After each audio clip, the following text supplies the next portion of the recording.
Welcome to Planetary Gig Talk, Tales of Music and Magic.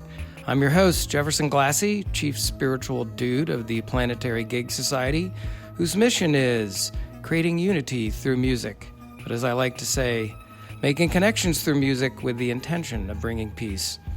And tonight we are not at Studio One in the worldwide headquarters of the Planetary Gig Society, but even at a better venue outside Nashville, Tennessee, at Wooten Woods in the Woodshed. And I have the very distinct pleasure and privilege to be able to interview tonight Roy Futureman Wooten. All right.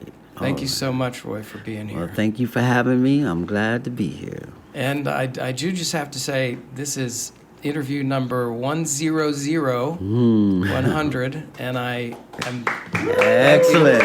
We got some folks here. Congratulations, man. Yeah, thanks. We got some folks here who were at Theory of Music Camp, Victor Wooten's Theory of Music Camp, we'll be going to Spirit of Music Camp starting tomorrow. And I do want to say thank you to everyone who gave their time to talk with me on this podcast, including Victor and Dave Welch and Bob Franceschini, Alex Landry, Jeff Arbor, Tracy Silverman, Dan Levitin. It's just been kind of amazing to talk with so many people about the power of music and how we can use music to make a better world. That's so excellent. So excellent. And I think that's just a great starting point, and a great axiom. Because when I think about music making another kind of world, I like to remind people that if you think about what the musician is doing, a lot of times the musician is regarded as something low.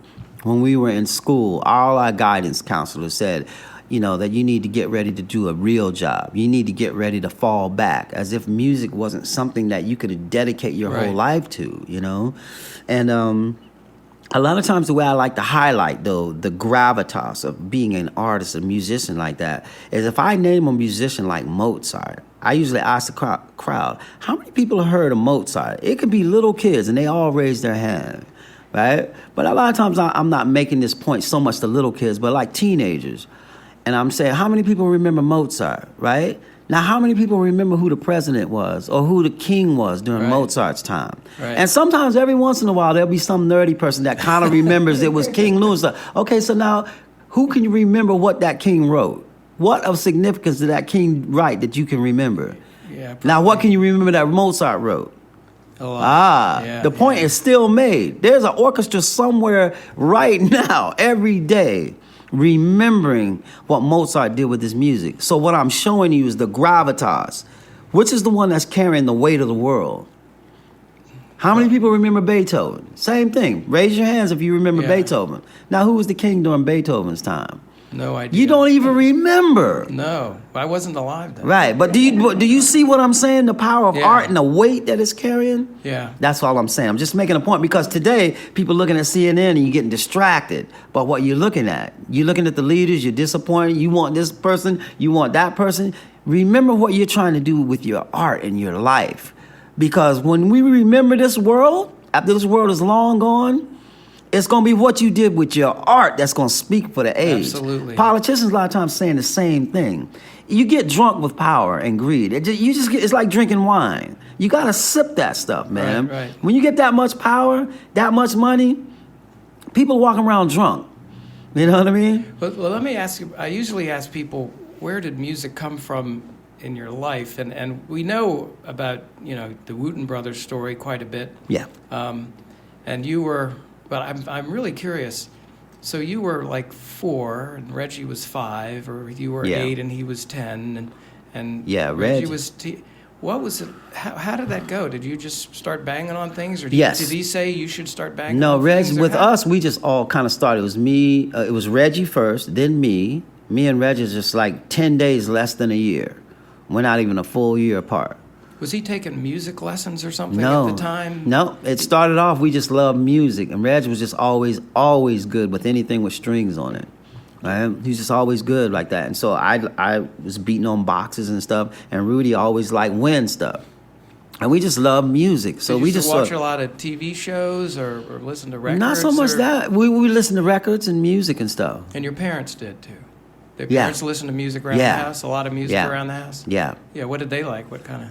Man, I just remember my mom listening to Nina Simone every Sunday morning.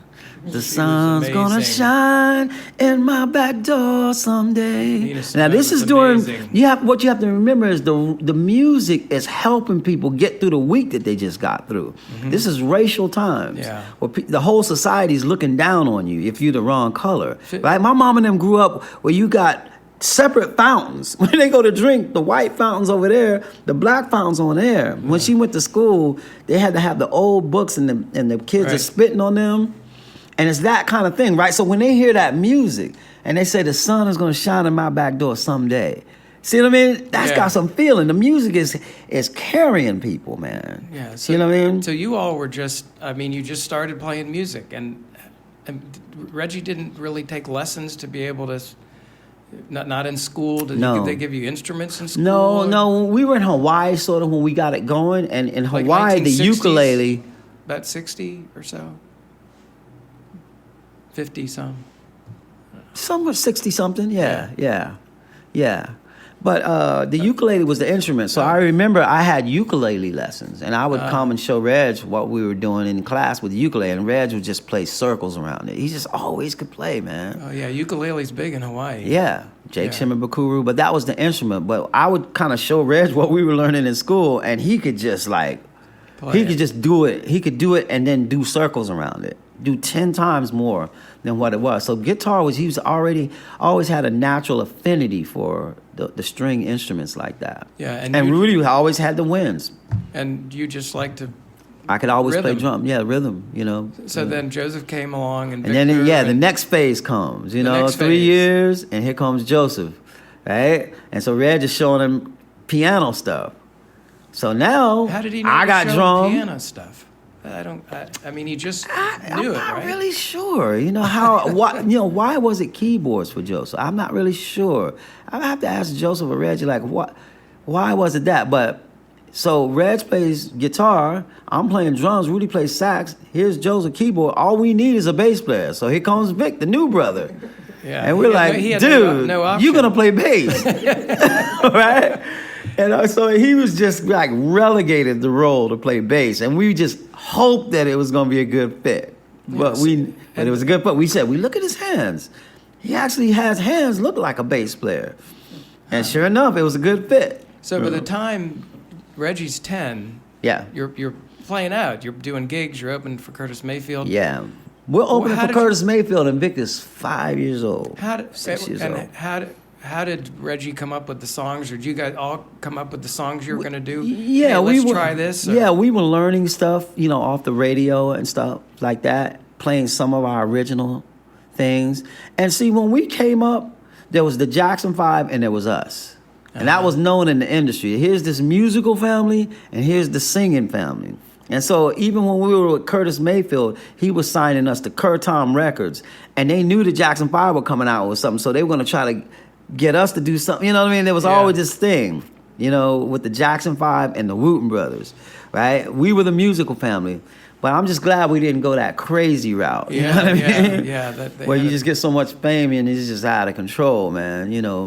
So, we were always dedicated to the music, for the growth and everything. And then how many years did you sort of play together? A lot of years we were gigging, man. When Vic was 5 or 6, we were opening for Curtis Mayfield's Superfly tour. So, and the funny thing is, I forgot Vic was that young. I thought Vic was older than that. But we were opening for War, and Vic was still only 5 or 6, man. Because we got a lot of posters with Vic. I don't know if some of them are around here, but there's posters where they call him the 8-year-old bass ace. By the time he was 8, he had been doing it a long time. Right. They call him the 8-year-old bass ace. And then you played together 10 years doing a long gigs? Time, man. Because when we started in Hawaii, but when we moved to California, we started on a regular basis, just opening for whoever was coming through town. Mongo Santa Maria, we'd be opening. different jazz acts. We open for War, slipping in the darkness. We open for the Temptations, hanging out with the Temptations, You're man. hanging out with the Edwards, Temptations. yeah, Dennis Edwards. Oh, he said, man, I can't do that do re mi fa sol la. I just gotta running with child, running wild. You know what I mean? It's just like we're opening for all them kind of people, man. And, you know, and were you were doing mainly, I guess, covers? Were you writing music? Was anybody writing songs? we did some originals. Yeah, because we did one called Calm Before the Storm, and it featured my brother Rudy on double saxophones. Oh yeah, there's Yeah, and then there's an opening of the tune is like goes through the cycle of force.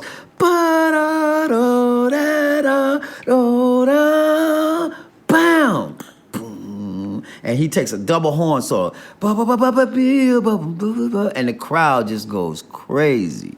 Right? So we did some originals too. And then Vic would take the house because he's this young bass player and he's playing the bass like an upright and he's like spinning around. You know, it's like showman.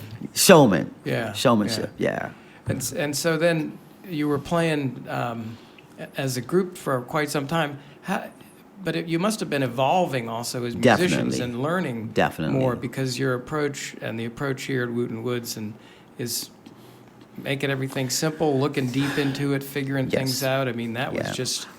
Yeah, with music, it's like music was taking us on a journey. We just kept getting better with soul music, right? And then we started learning, kind of the jazz fusion stuff was breaking out. So we're learning jazz fusion and then jazz, how to swing and stuff. But with the jazz fusion, that's when Chick Corea, Weather Report, Mahavishnu, John McLaughlin playing all fast. Him. That's how Reggie liked to play. Reg was already playing fast, but when he heard John McLaughlin, he's like, he just ate that up, man. That just gave him an excuse to keep playing even faster, you know? Billy Cobham, right? So we're doing that in the garage. We're chewing on that. We're jamming on Mahavishnu and Return to Forever. Wow, that's pretty heavy stuff. Weather Report. And we're jamming on that in the garage. And so our garage, this is now from California, when my parents retired in Virginia, and we're still in another phase. And our garage became the nerve center for all the musicians to come to jam in our garage. And our parents liked it because we weren't running up and down the streets. Right. So everybody's coming there, man. Carter Beauford, Dave Matthews Band, boom, he's hanging out with us. Billy Drummond, famous jazz drummer now. James Genius, who's here. I don't know if anybody was here when James Genius came. But he's playing bass with Herbie Hancock. He's the bass player with Saturday Night Live now. He was like one of the last class of people to come through our garage, right? He wanted to play bass, and boom, he's doing his thing, man. Wow, you go to see Herbie Hancock. I just saw Herbie Hancock. James Genius up on stage, man. I'm like, yeah, man. That's cool. These guys stuck with their vision. Yeah, and so personally, you were playing drums starting out as a youngster, but then, I mean, you just kept evolving. Yes. What was it that sort of drove you further into percussion and, kind of where you've gone with all this? Yeah, I just really think that music is taking us on a journey. And a lot of times if we have a question about something, the question is the beginning of a quest. You know what I mean? And if you stick with your question, it's going to take you on a quest with intention. You know what I mean? A question is a quest and intention behind it, and it just takes you the places you didn't know that you were going to get. So we're practicing our instrument, trying to become the very best that we can be. The musicians that are coming to the garage are trying to do that too. And so you find yourself in this vortex where music is just taking you on this adventure, right? And when we look back at all the people who came to the garage, man, I'm woodshedding with Billy Drummond. Right? He's saying, man, you got to come over to that. We would woodshed in our own garage. Then we got together and shed together, practice, especially during the summers. Right? And I remember him calling me one day, said, man, Roy, you got to come over here right now. Tony Williams is playing a ballad with Miles Davis, and he's killing on this ballad more than he's killing on Four and More. So if you know Four and More, the record with Miles Davis, that's bopping, and Tony Williams is killing it. He's only 16 years old. He's a genius. But he says he's killing on a ballad more than he's killing on Four and More. So I'm walking over to his house. I'm like, what can this be possibly doing? And he plays me Nefertiti. And I said, well, Billy wasn't exaggerating. He was really killing, right? Uh-huh. So when we're in that phase, we stay in phases where now we're just drilling into Tony Williams. And when we're drilling into Tony Williams one day, we're working it out. Young lady walks over one day, right? pigtails, freckle face, Cindy Blackman. Oh. Who's married to Carlos Santana now. Okay? Oh, yeah. She's married to Carlos Santana now. But when she came over, I know that we were listening to Tony Williams. And if you know anything about Cindy Blackman, she plays just like Tony Williams. His swinging style and his power style, the fusion style. She got the bug. What I'm saying is, like, we're in music, we're in this journey, right? And who's ever there is catching it. So she walks over and she's complaining. She said, everybody wants me to play flute and wants me to play the clarinet, but I want to play the drums. We said, well, you need to play the drums. You can play the drums. Check out what the drums could do. And we're listening to Tony Williams, Max Roach, because Billy Drummond loved Max Roach. Listen to all that stuff. And man, she never let it go. Right? Wow. So she plays with Carlos Santana now. And when you see her take her solo, you're hearing Tony Williams. When Tony Williams passed away, she ended up with Tony Williams cymbals from them famous records. Right, so listen, one more thing. So when we're shedding like that, just to show the power of what we're doing, right? Carter Beauford came out and worked out with us in drums one summer. Carter Beauford is the drummer with the Dave Matthews Band, right? Right? Carter was getting ready to go to school on a football scholarship. But we shed it so hard, man. We just so into it. He says, man, I'm sticking with the drums. He didn't take his football scholarship. Good choice. Check that out, right? Yeah. Now he's a millionaire. First thing you know, old Carter's a millionaire. You know what I mean? Cool, right? Cool. He stuck with his original vision. He rejected the football scholarship and stuck with the drums, right? So you don't know how you're influencing people when you do what it is that you love. Yeah. You know what I'm saying? Cindy Blackman, man, I didn't know she was going to get married to Carlos Santana. Oh my God. Right? But the thing is, she stuck to her vision and her passion. You know what I mean? And she made it a reality that changed her life. Right? She's not playing flute. She didn't have to play the flute. Yeah. She playing them drums. So let me ask you a little bit about, well, let me back up and say, I came to know Victor and you all through the music lesson book. Yeah. And oh yeah, you told me a good story about that. It just grabbed me. I mean, that was really sort of the start of Planetary Gig Society and these podcasts and That's everything excellent. else. And I was in reading the music lesson. You know, I approached it. I wasn't that interested in Victor do what is, you know, thumb slaps and that kind of thing. Right. I just thought the spiritual part of it was amazing. Right. You know. Right. And so when I asked him, you know, sitting right here last year and 15 months ago or so, I said, what were your spiritual sources for, you know, how did you, you know, come to think this way about music or whatever? And it just knocked me out of my seat when he said, well, A Course in Miracles was big. My brothers were into it. And I said, no way. Oh, my God, because has been something that I kind of fell into. And a book after that called Love is Letting Go of Fear by Jerry Jampolsky, which really took me on a journey separately. But Victor said, well, Roy found out about Course in Miracles. He read an ad in the paper. Magazine.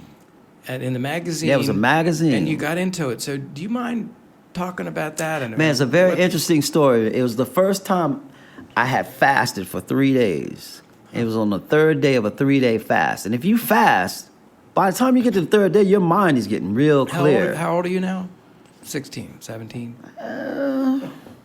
I'm probably in my teens. Like so we were working Busch Gardens when I was in my teens. You know, I graduated school 15, 16. So somewhere between 17, 18, 16, 17, 18, something like that. Okay. It was the third day of the fast, right? And I've always liked stories where people say that Jesus or somebody spoke to him. Because the way my grandmother then was in the religion, they said, we're not so worried about what you know about the Bible. We want to know what has God or what have they told you. Right? They still looked at it. Yeah, what did you get out of it? They looked at it in the present tense, right? So here's this lady talking about she's talking to Jesus, right? That's the whole thing. This is in the ad. Yeah, the story was the lady talks to Jesus or something like that. So I'm like, let me check this out, right? Let me check this out. And the beauty of the story is the lady was an atheist. And she was a psychologist, and she was embarrassed by the fact that she's hearing these words. Yeah, she received this huge big download thick, of stuff, complicated book. Right. It started off, she heard this voice. This is A Course in Miracles.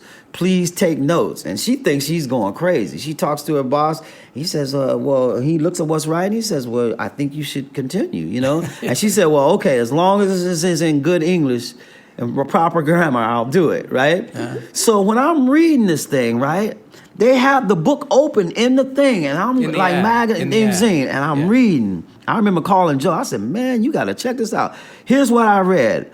Only the veil that is drawn across reality is lifted. Nothing has changed. Yet the awareness of changelessness comes swiftly as the veil of time is pushed aside. I was just like, whew. Oh, man, like. Who writes like that? I know, who writes like that? What does it even mean? Right, sure. Only the veil that is drawn across reality, right, is lifted. Nothing has changed, yet the awareness of changelessness comes swiftly as this veil of time is pushed aside. Oh.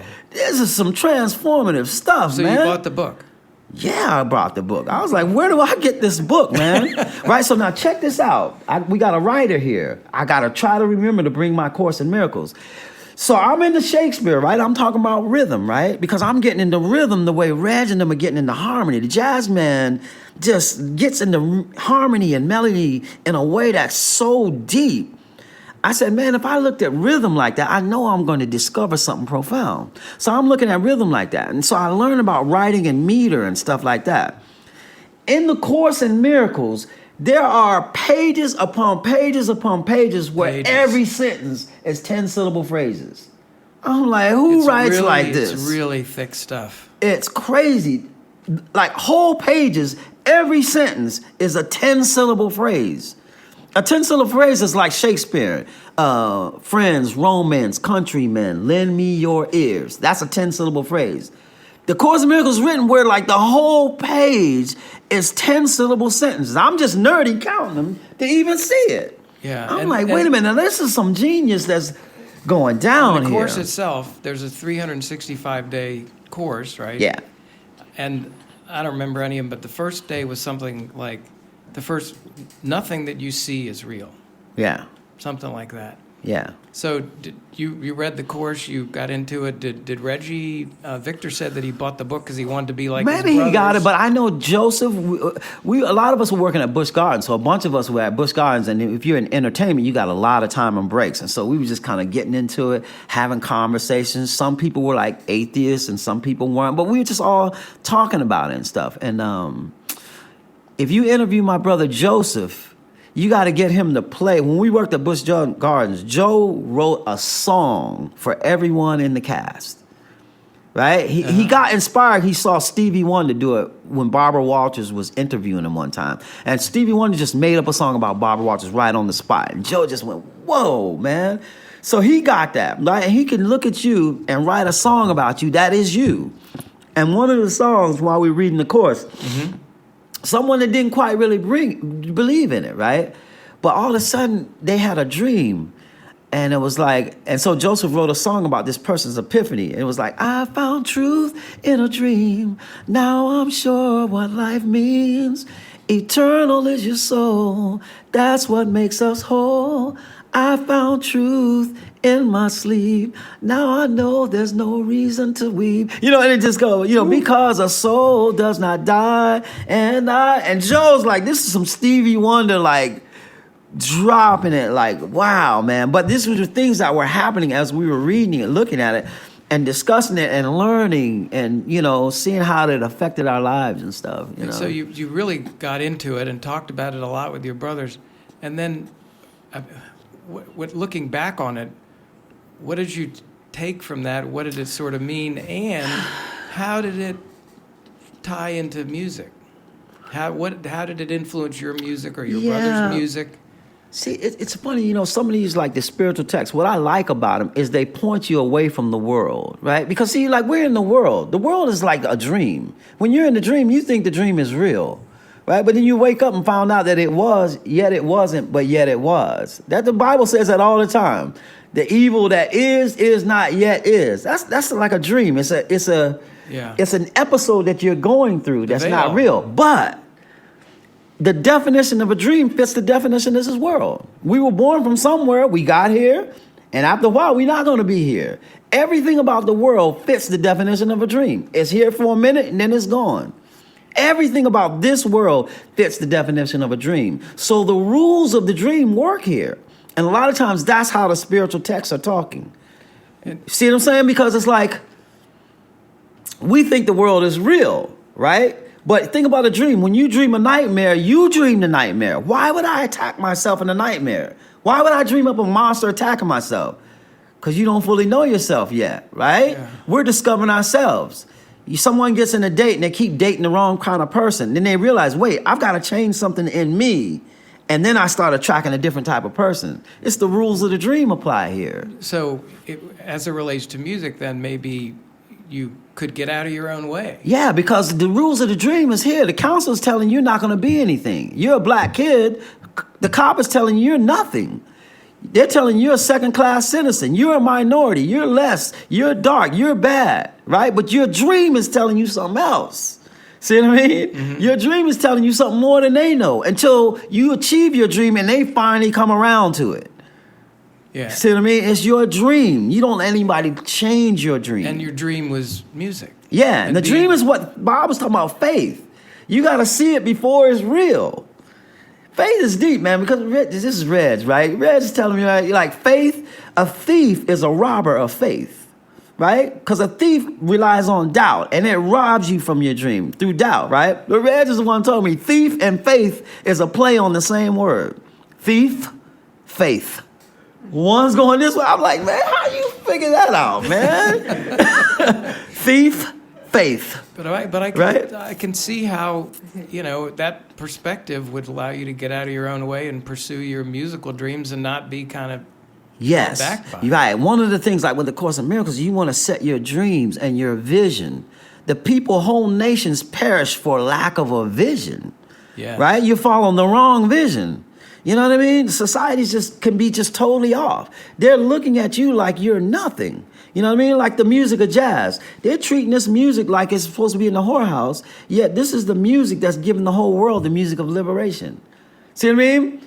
Like my grandmother used to say, truth crushed to the earth will rise again. So you just endure while people are spitting on you, calling you this, calling that. You just stick to your vision and say, watch me. Watch me. Wow. Just watch me, right? This is, this is a lot of stuff that's going on. Intention, too. Yeah, it's a lot of that, but this is some King Solomon stuff, too. It's like when we're living our lives, right? I remember this in the Bible. My mom saying, the Bible don't say just love your friends. It says love your enemies. Now, this is a challenge. It says easy just to love those who love you. But it's saying, on you. Right, but it's saying, I'm not asking you to be conformed to the rules and the laws of the world. I want you to transcend the law and even love even your enemies. See what I'm saying? So now this is taking to another level right here. Yeah. Right? This is just taking you to another level where you can transform your enemies by what it is that you do. So like, here's one thing that happened to me, like with the Course in Miracles. And I don't think I had read the Course in Miracles when this had happened. But I was walking to the store. I'm trying to think where we was. We're in Virginia. I'm walking to the store. I'm just walking.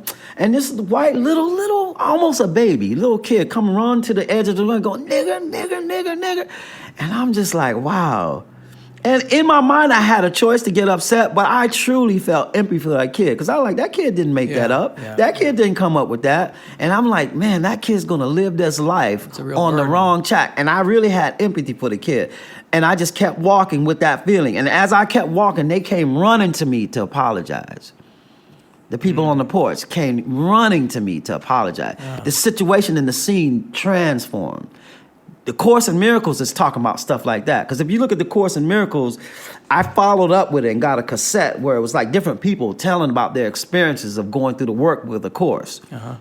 And one experience was they had parked in this parking lot and blocked this dude's motorcycle or something like that. And when they got there, this dude was upset. I was going off. And instead of being upset, the lady said she actually understood it, but he struck the lady. He hit her, but she was practicing her exercise for the day, and she said because she was practicing the exercise, she actually saw it from his point of view and didn't hold any in it. And she said when it hit him, she didn't feel anything. It just went back from the impact.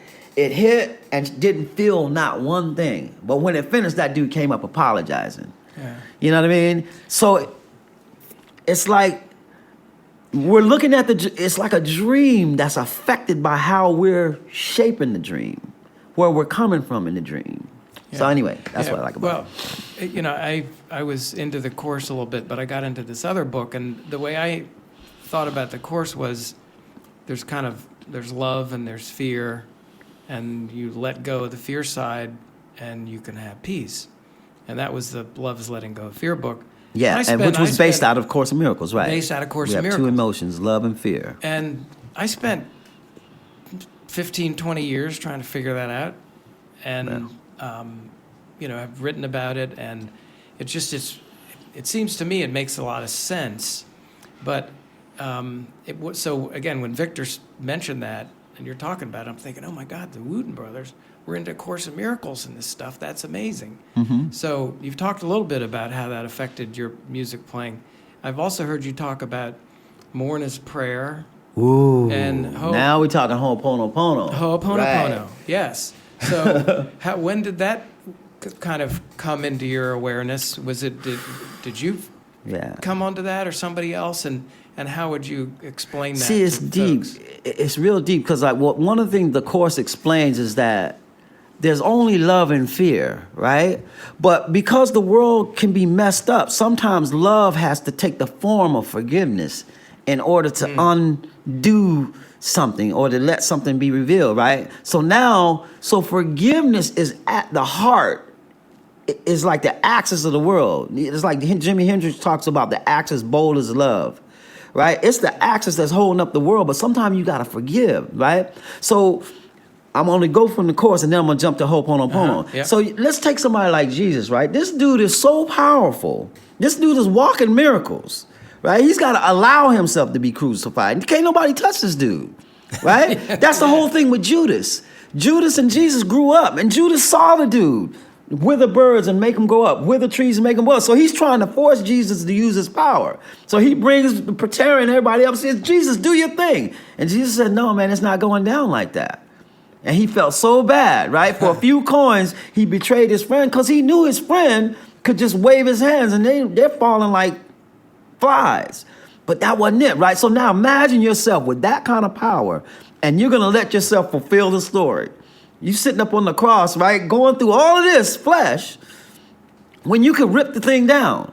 Yeah. But you're going to go through whatever the journey that needs to be fulfilled. Something's got to be fulfilled, right? That's some discipline, my friend. Yeah. You know what I mean? So, but what does he say? Forgive them, for they know not what they do, right? So now we're in the thing of forgiveness. All right? So now Ho'opono takes the lesson of forgiveness.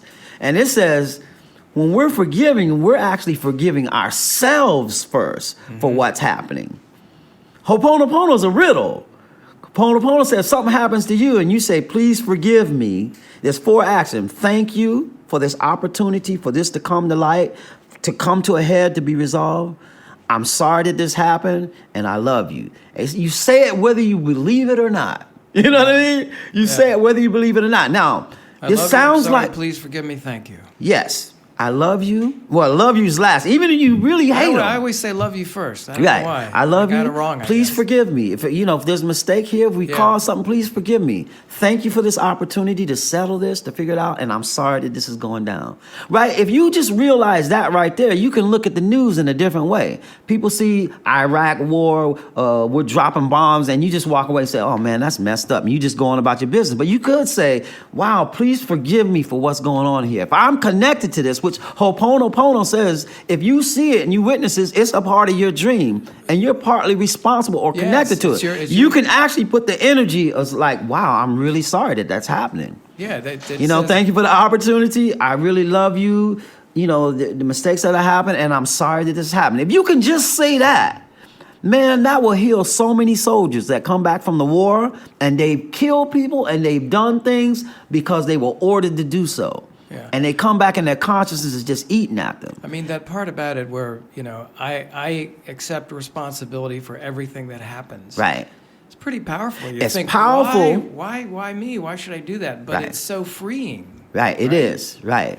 So you came upon that And did that affect your Yeah. music or your perspective on playing music? Yeah, because there's a book called Unlimited Wealth, Unlimited Zero Limits? Zero Limits, Yeah. right? That book, Zero Limits, is about a meeting that Joe Vitale held. Joe Vitale is internet marketer, guru, and he learned about this guy. He was a therapist, Dr. Hugh Lin, practicing Ho'oponopono.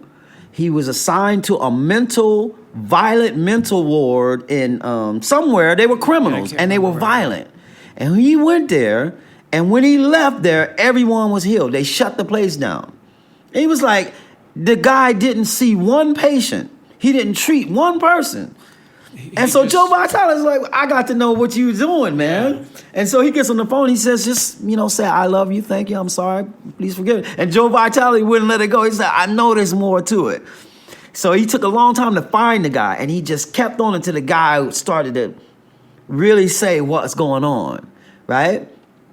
But basically, I say that so that when people read it, it's going to sound like Dr. Seuss. It's going to sound like, this dude is like, a little bit left. He walked into the room and he says the room actually has a consciousness over time. It develops some type of personality, a name. He said the name of the room. But basically, I was there. In that book, Zero Limits, it's about this meeting. I was there. I've got the videotape of most of that. And I'm reading the book. I'm going, wait a minute. I was there, right? Because I had heard about this guy. You were there with him. I was there. I stopped what I was doing. They had this meeting in Austin. I stopped. I called a couple of my friends, said, look, I'm going to go see this dude, Ho'oponopono. Some kind of way he was practicing something, and everybody, all these violent criminals, everyone got better. He didn't see one patient. This is like a magic show. We got to see what this is right here, right? Yeah. And I remember on my camera, I was talking about something. He said, remember, everything is in you. He pointed right here to the solar plexus. He said, it's not out there, it's in you, right? So we're trying to heal everything from within ourselves. Now, this reminds me of the rules of the dream. If you're dreaming a nightmare, we can't look at the nightmare looking for the solution. We got to look to the center of the source. But it's holographic. You're part of me, you're part of me. We're all parts of a holographic reality going on here. And to get to the solution, we got to go here. It's counterintuitive. This is me now really kind of figuring out what Ho'oponopono is getting at, right? We're getting to it like the center of the dream now. The center of the nightmare is us, right? So it's out there happening, but we're part of it, right? Our energy, our butterfly effect, our intentions are part of this. So if we put this intention I'm going to try to condense this. What he was saying at that meeting was that me and you look like we're separate, but higher up where our life force pours into us, there's a unified place. And if we take our hands off the stick shift of judgment so much, we see a murder and we got to judge it because we don't know the whole story. If we can just let go long enough and say, I don't understand, I'm sorry for what happened, then it petitions the higher part ourselves to take a look at it.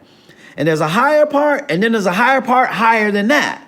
But if we appeal to this part, they said that higher part can come down and erase these problems like chalk on a chalkboard. And it's also forgiveness too. Yes, it's forgiveness, right? It's forgiveness. Now here's the forgiveness piece. Now this is the I really shouldn't be going this far. But the forgiveness part has to do with people don't realize might not be the first time that you've been born, right? When Jesus was around, they said, who do men say that I am? See, church has a problem with reincarnation. They're like, oh, this is the first time we've been here. Oh, maybe not. Well, right, but let me just follow, right? Yeah. So people don't realize that's all they were talking about during Jesus' time. He said, well, who do men say that I am? They said, you're John the Baptist come again. There's some say that you're Elijah. He said, no. He says Elijah has already come again, and you knew him not. And he was saying that John the Baptist was Elijah because Jesus and Elijah always come together. Right? John the Baptist paved the way for him. This is a deep thing right here. But so Nicodemus is going this. He's saying, are you saying except to be born again? Are you saying that a man comes through the womb again? See what I mean? It's too much to explain the whole thing. So now let's bring it to Ho'oponopono. Ho'oponopono says we're meeting ourselves all the time. Yeah. If you lived at a time, like my grandmother said, if you live by the gun, you're going to die by the gun. Like, but people think it's going to happen in this lifetime. Everything don't finish itself in this lifetime. It takes an arc of a long time for things to play themselves out. What goes around, comes around. But it might not happen today, that in this 100 years. Yeah. So Ho'oponopono's dressing that. See what I mean? You're meeting this end of it. Oh, I didn't deserve that, but you don't remember the whole story. Right. This is what Dr. Hugh Lin was getting at. And science is saying there isn't any past or future. There's Einstein said that the difference between the past, present, and future is just sort of an illusion. Yeah, it's relativity. You know what I mean? It's a kind of relativity. You know what I mean? Relativity. I get in an airplane and we're going super fast and it don't look like we're moving. I look out the window, it don't look like we're moving.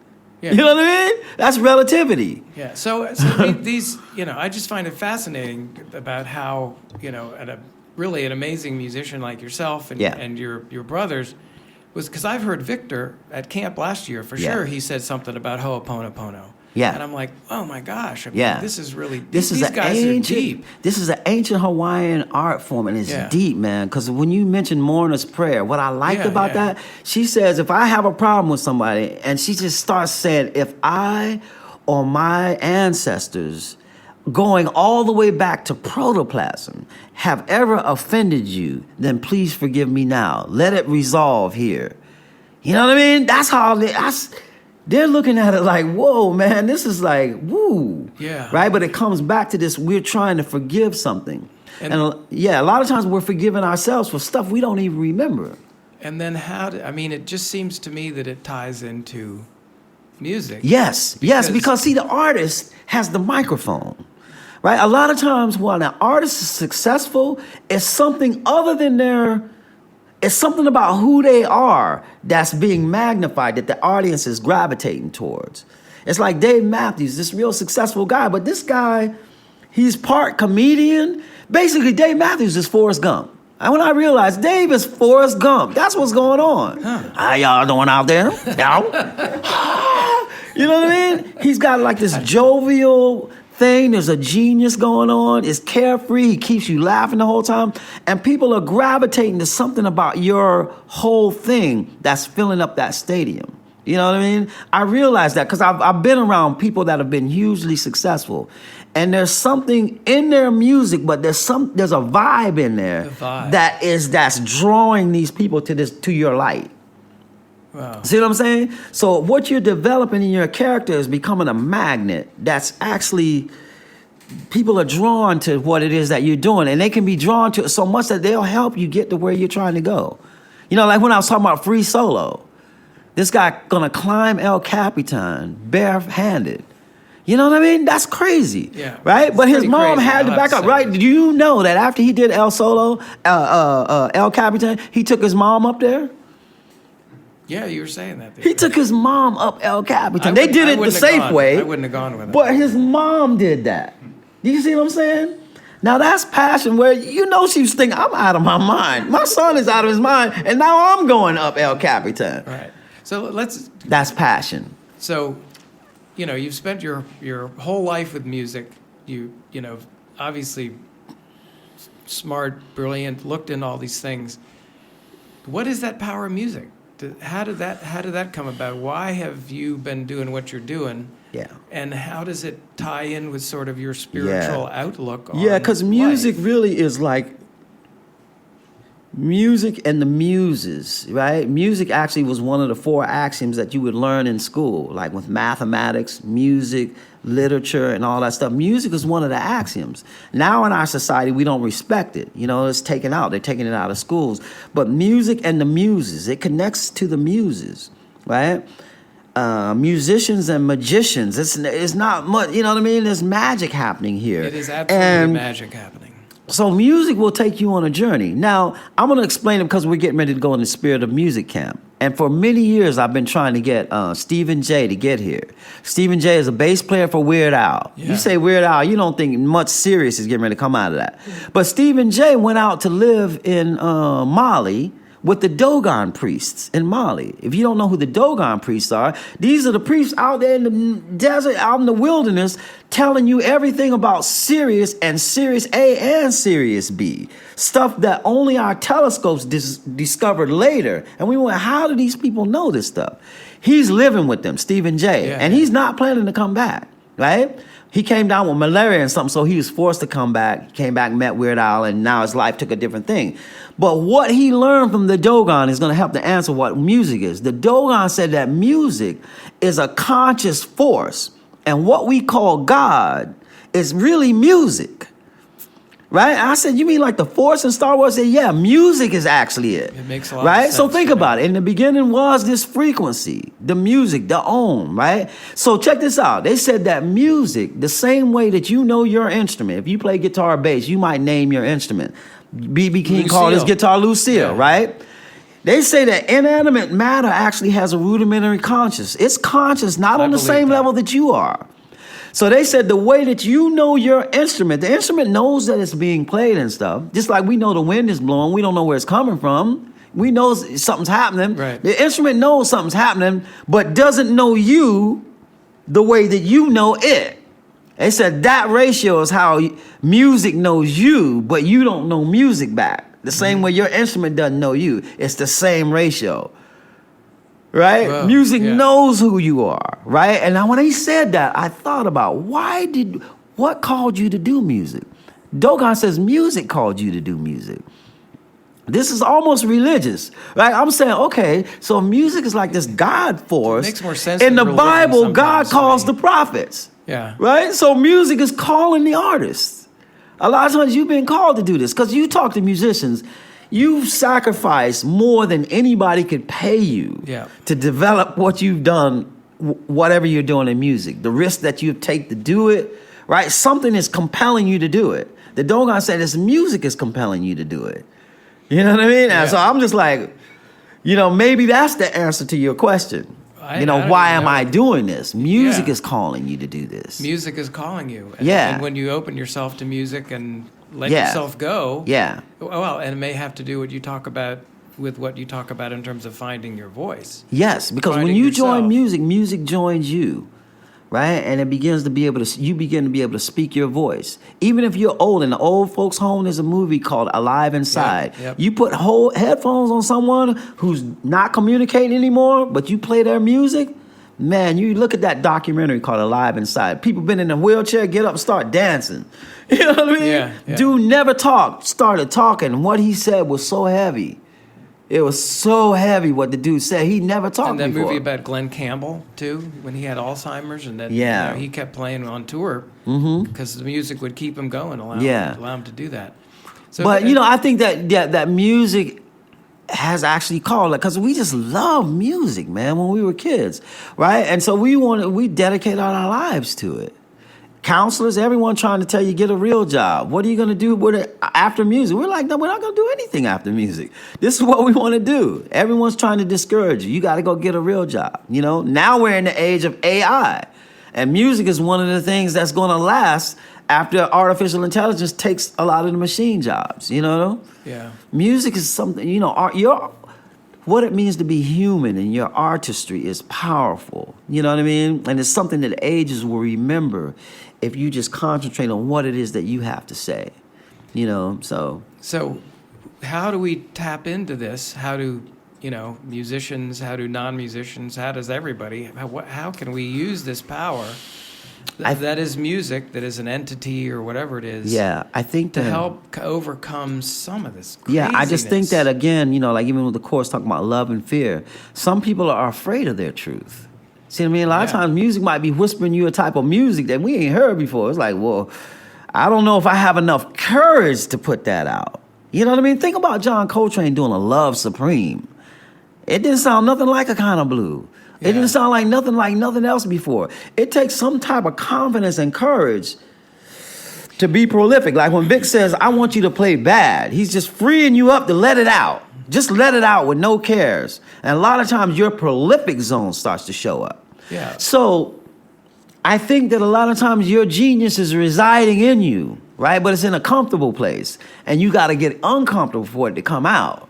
Yeah, before you're willing to let it out. Getting up in front of people. I mean, we all know it, everybody here in this room. You get up in front of people and you're playing something and you're like, right. So we're stepping over a lot of shadows in order for this genius to find itself. If you kind of let go of that fear, forgive yourself for being fearful, I guess, and then you can come at it. But as a society, how do we do that? We've been having conversations recently. You've been talking about, the new age coming and the artists and what's going to happen. Techno-info edutainment artists. Because everything seems so nuts out here, and wars and fascism, and how are we going to get our act together? So I think the world always kind of leans towards this chaotic place, and an artist, I think, is the centering thing. The artist has a role in society that's more than the artist knows, right? I was just talking to someone before I came in here. We were talking about the Shakespearean plays. Here's a guy writing these plays with the intention of changing the world, right? The world is not going to be bowed down to kings and queens forever. The people are getting ready for democracy, but the people aren't ready for democracy today. So this artist, through these plays, is raising the level of a whole language that's considered a gutter language at its time. English was a gutter language. Latin was the big language. And he said he was going to raise the language of English up to the level of Latin so that the repository of the world's information could also be stored here. Right? So what we saw in the Shakespearean time was the language of English was being polished, lifted. If you Google how many new words are invented in that work of art, it's over 200 phrases that we still use. Fit as a fiddle. And they sound modern when you hear them. They sound modern. Right? And it continued in the King James Version of the Bible.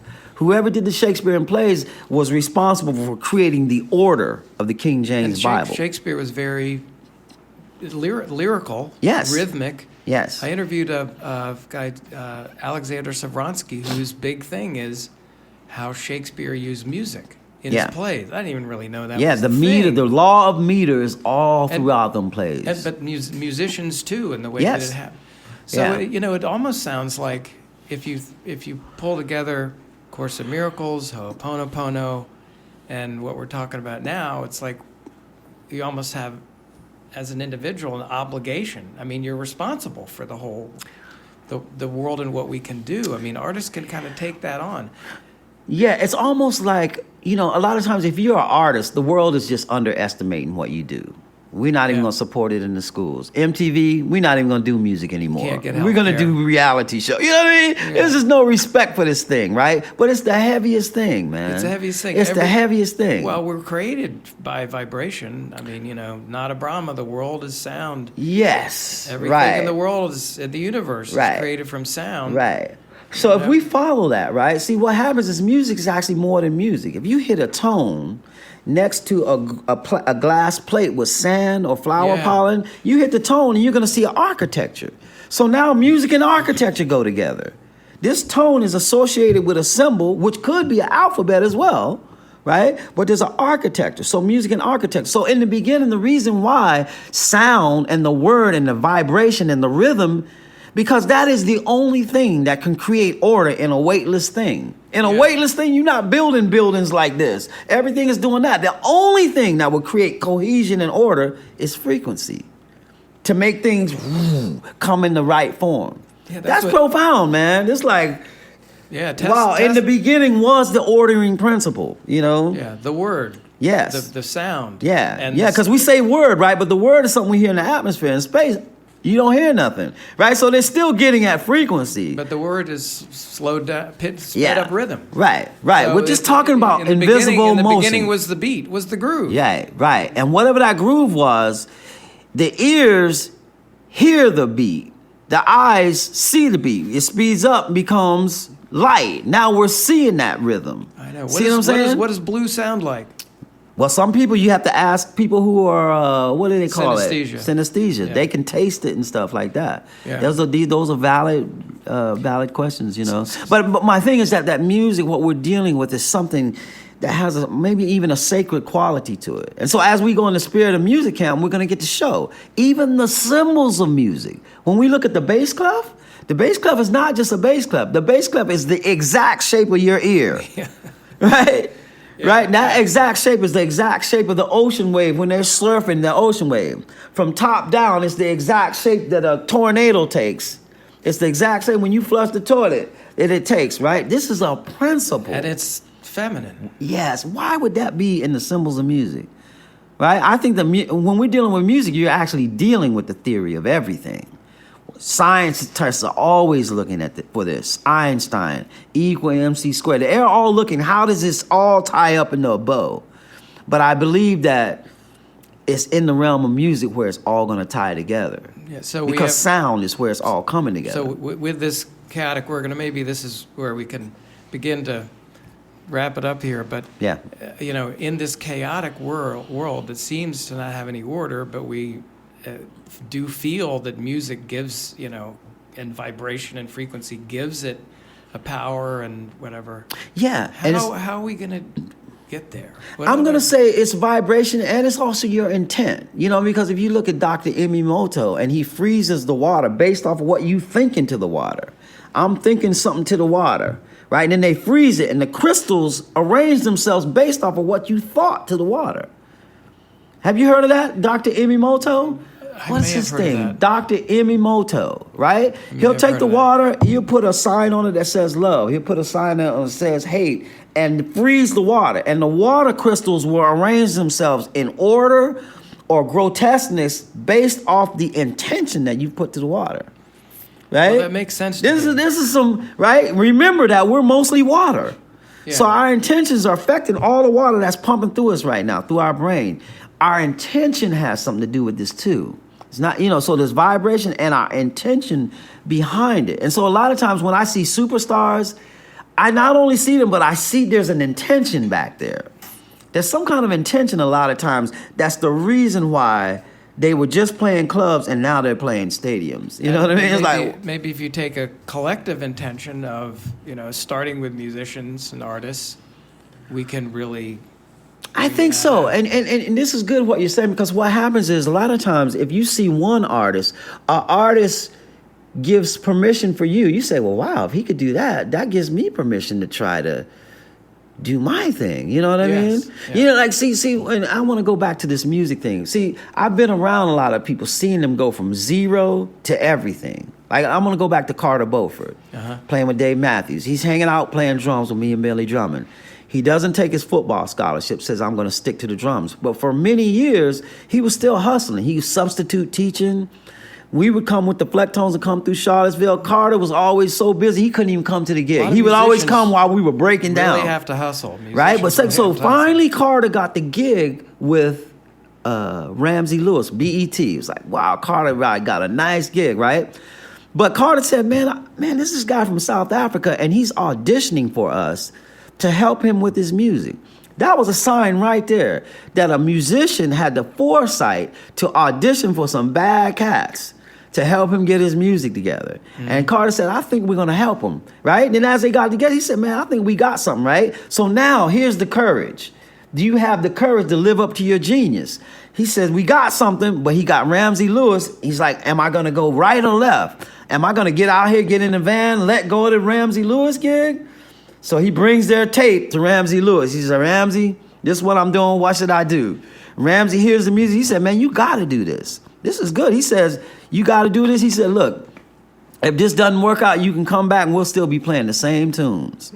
Right? Carter hasn't looked back, man. Every time I saw them, 1 tour bus, 2 tour buses. Now everybody got a bus. They don't even ride the bus. They fly everywhere. 20 trucks. It's just like, man, these are my friends, right? Yeah. These are my friends, man. It's like I saw them playing a rock club, and then we, the Flectones, were opening for them in a Coliseum. Now, there's something more going on. There's a vibe going on here, right? There's a sincerity going on. Dave Matthews said Sting's band, when Sting was playing with all them bad jazz cats, he said that messed him up, man. He said that's what he was going for. So they said Dave Matthews used to hang out and listen to Secrets and all these bad cats. He loved bluegrass. So you hear all that in his music. You know what I mean? But he took a chance. Carter took a chance, right? I'm rooming with Kenny G. Right? People plow by Kenny G. But this man loves to play the saxophone. He just loves to play. He's an accountant major, but he loves that horn, man. That dude be playing that horn all day long. He loves it, right? So check it out. Kenny G was the hot saxophone player with Jeff Lorber, right? But he was hearing a soft sound. And he said, I got to take a chance. He took a chance on doing, he went on tour. He said, I'm going to do the soft sound half the show and the sound the other part of the show. He went out. He said he got equal response. He said, from here on, I'm just sticking with this cool sound. There was no such thing as smooth jazz. He was not doing it to be successful, right? He just did it, and it hit a nerve, and he took a chance on it. And dude, we didn't know what happened. When I saw Kenny G the next time he was opening for Whitney Houston, I was like, Kenny, man, what happened?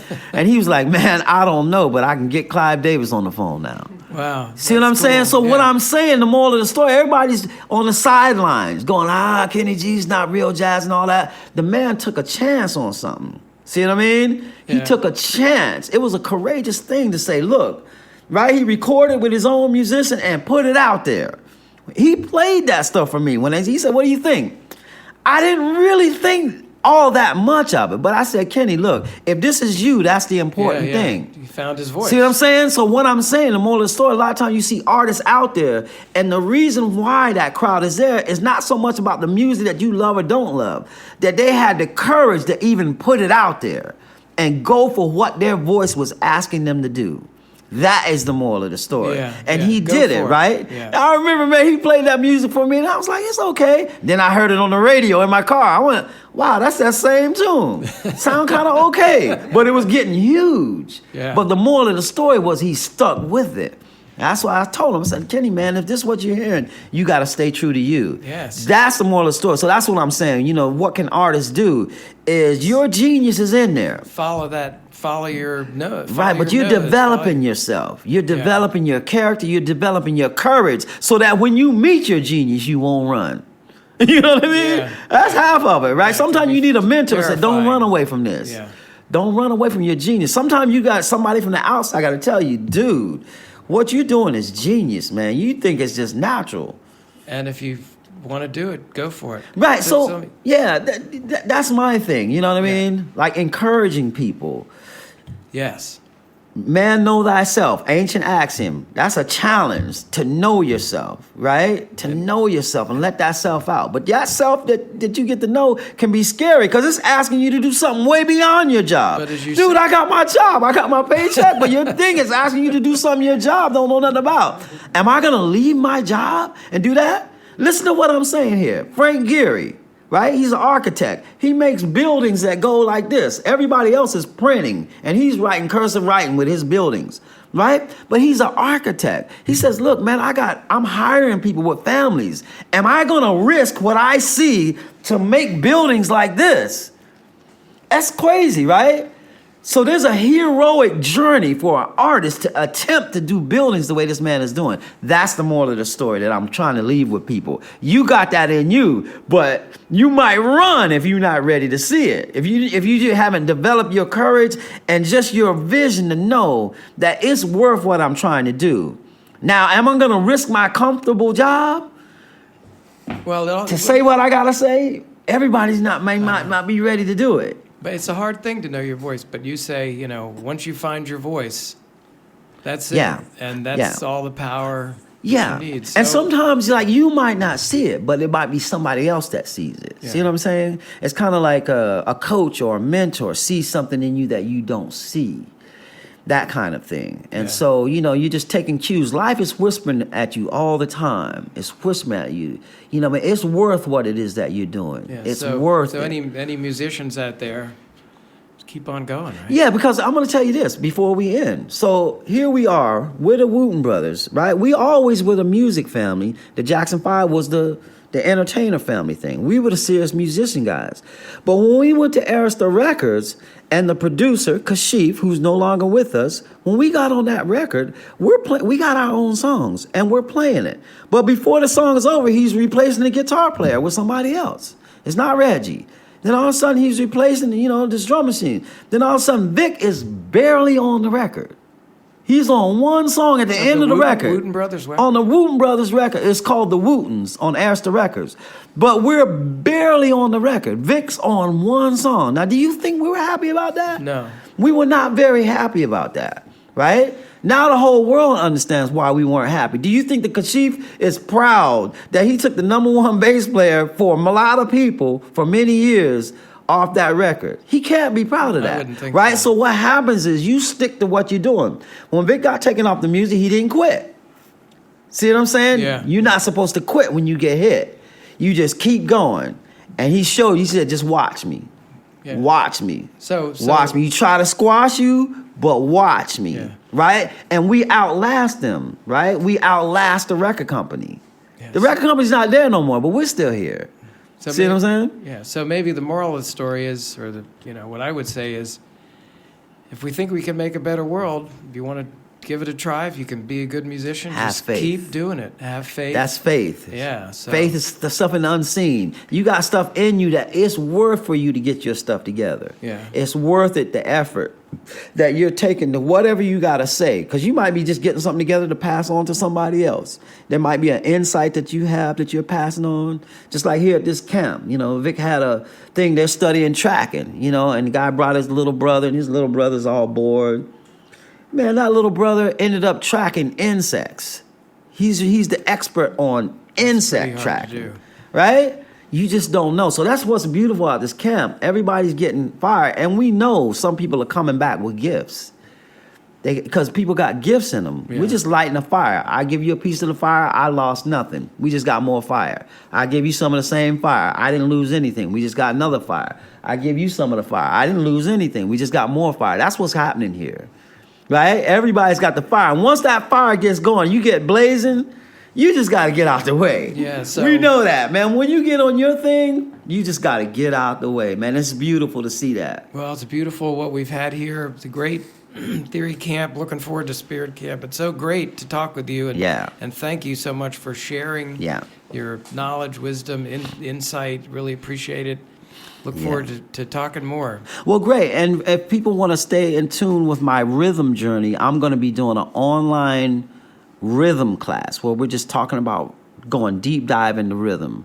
And it's going to be, you can go to myrhythmlab.com. Myrhythmlab.com. Yeah, and you can just leave your email if you're interested and want to hear more about when it's going to get up and going. It'll be going up between my birthday, October 13th, and the beginning of the year. We're going to get ready to launch an online educational program. It could be something like masterclass.com, but I'm going to have a monthly thing. It's going to be entertaining, and it's going to be rhythmically enlightening. Edutainment. Right? Go. We didn't get into that today, right?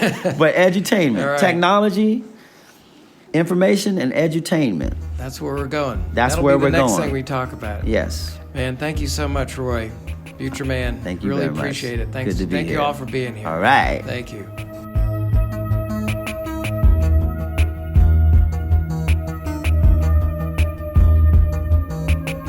You've been listening to Planetary Gig Talk, Tales of Music and Magic.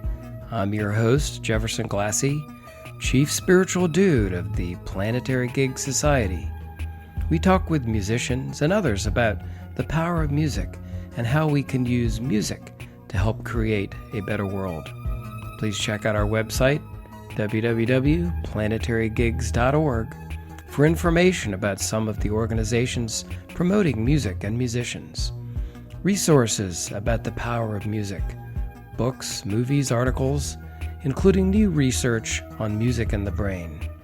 We welcome your support. The Planetary Gig Society is a Section 501c3 charitable organization, and you can donate on the website. You also can receive a free email signature block demonstrating your support for Planetary Gig Society. Please follow us on Twitter, Instagram, and Facebook at Planetary Gigs. And we want to thank fabulous musician and teacher Eric Weinberg of Little Eric Studios for the Planetary Gig Talk music titled Chill Kid, It's Saul. So please check out Planetary Gig Talk on iTunes, Google Play, and Stitcher. Subscribe and hear all the upcoming episodes. Thanks very much.